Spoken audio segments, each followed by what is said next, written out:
What is up, fishing addicts? On today's video, we will be talking about some lures.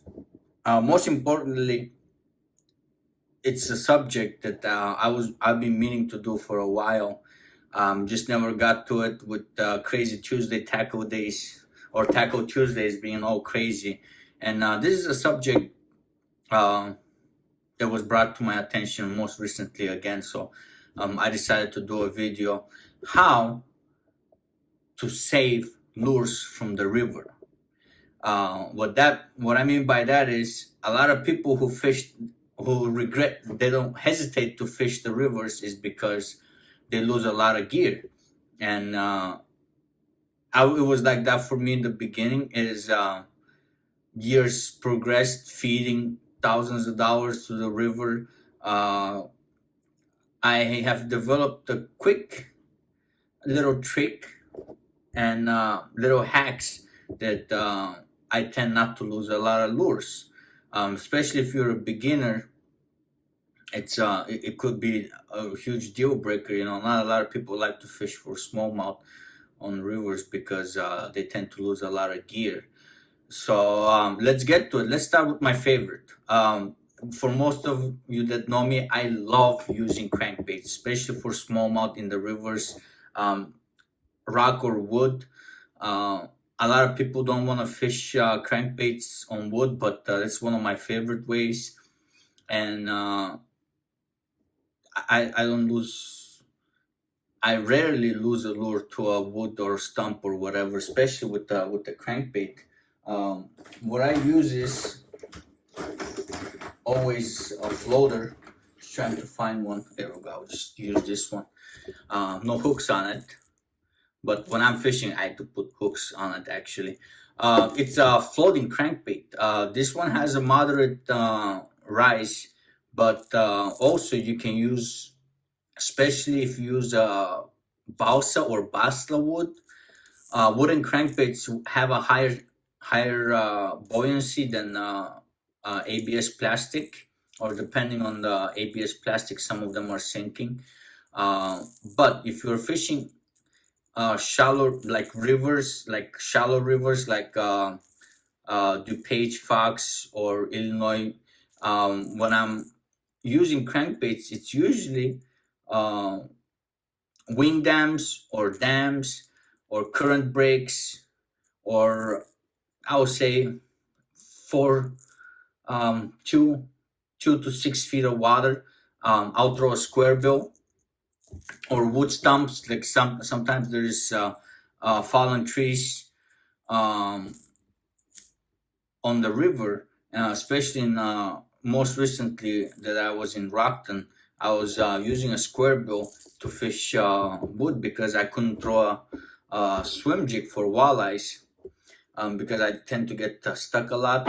With the crankbait is when this bill hits the wood, I'll just let it go, and it'll just rise up. Or I'm retrieving very slow. When I feel a stump, I stop.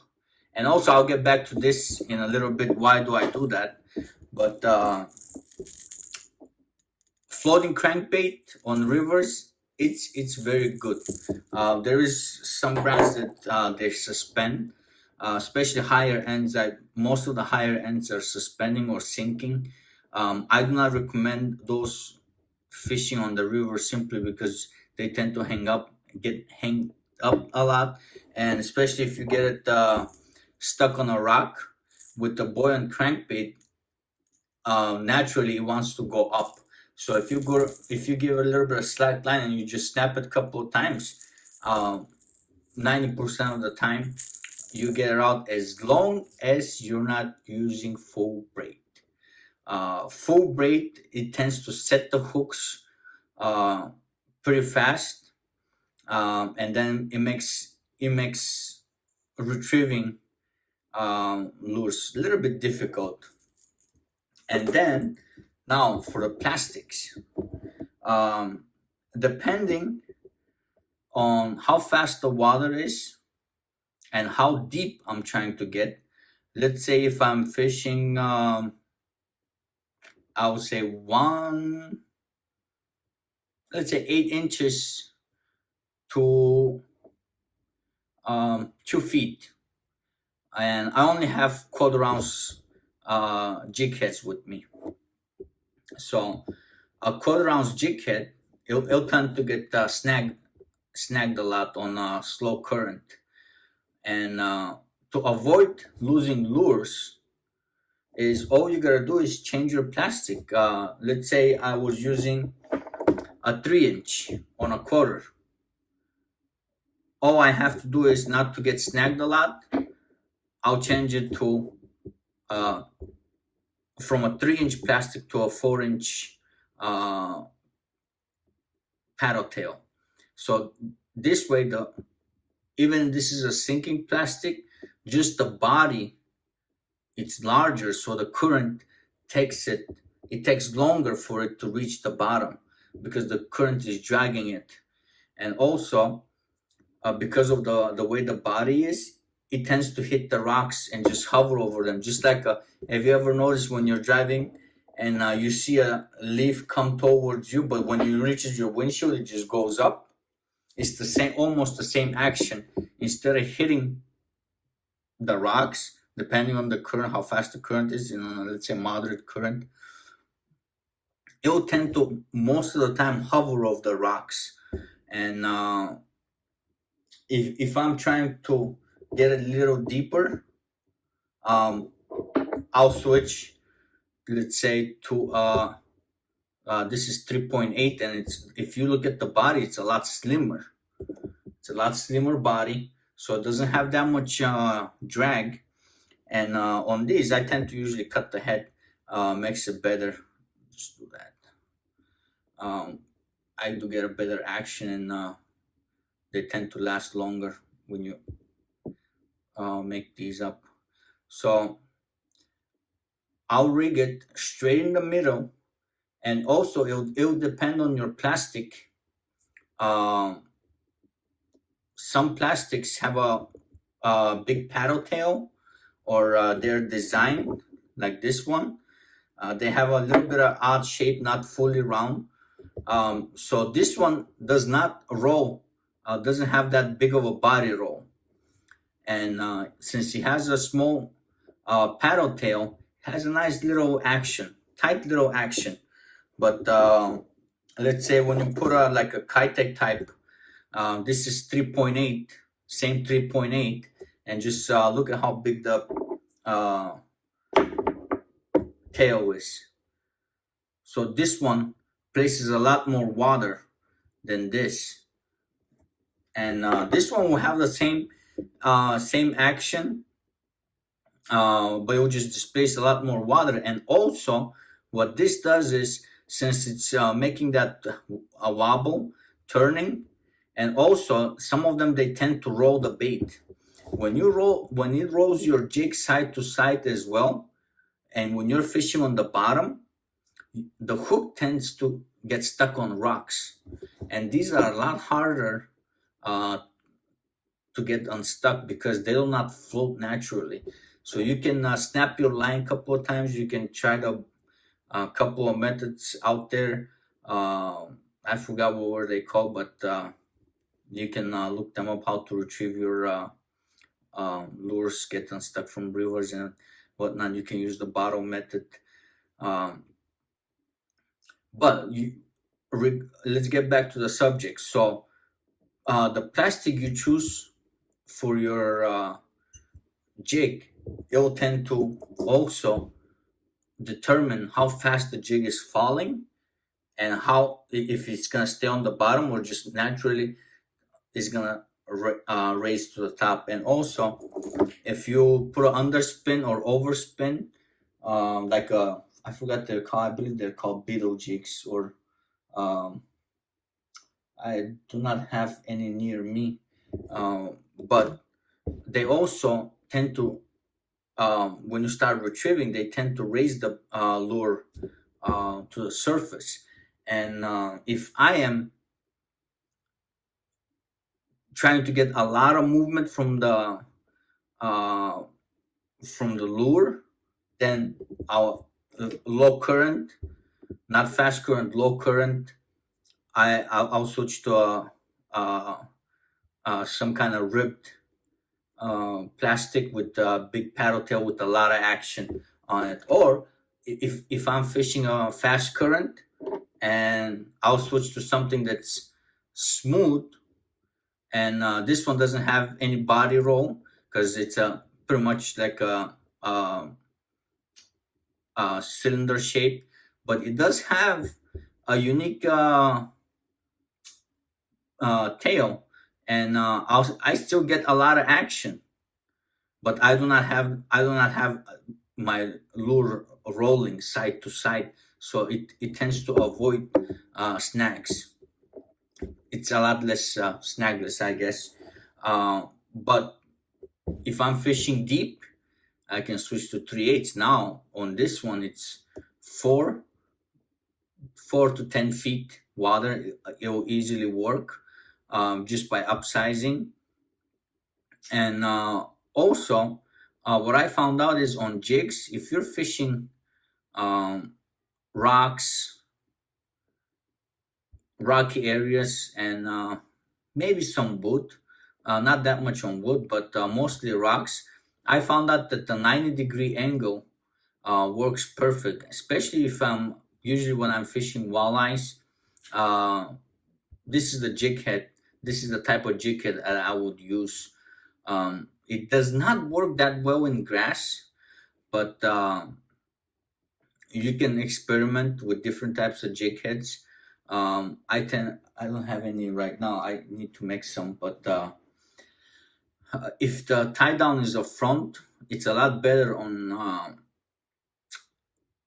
wood and grass. So this type of jigs, I fish rocks most of the time when I'm on the river. So I tend to use this style jigs, and plus I make them so it's a lot cheaper, and I tend to lose a lot. This is it for the plastics. That's all you have to do. You can buy the same style and buy different sizes depending on what you want to do.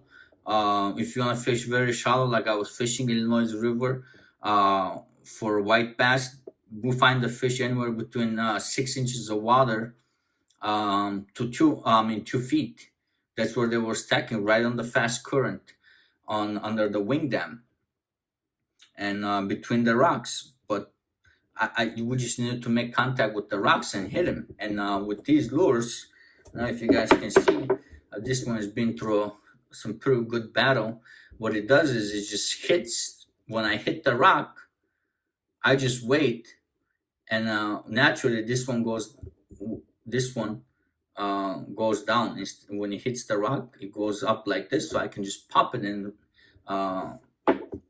free it up. And a little bit earlier I said braid. It's a big no-no. Well, actually, not really. You tend to lose a lot less lures with fluoro or mono, but you do have a lot of stretch. So on some of the ways that I fish, I chose to sacrifice some lures to get that, to feel that bite. When I hit a rock with the lure, it's almost like a bite. So I wait I just give it like 2 to 3 seconds. If the lure didn't move, if I don't feel the fish, it's a rock. I pop my rod tip up and I start reeling. And let's say a fish bites it, it's almost like taking a rock. And and instead of setting the hook, I feel that it's pulling to a different direction, or there is a head shake, or it turns its head, and that's when I reel and just set the hook hard, so the hook has time, so the hook can penetrate its mouth. And with some lures, some hooks like this one, this is a very light wire hook, so I don't have to set the hook that hard or at all. It penetrates pretty well. Well, when I'm using this is a VMC Beast hook.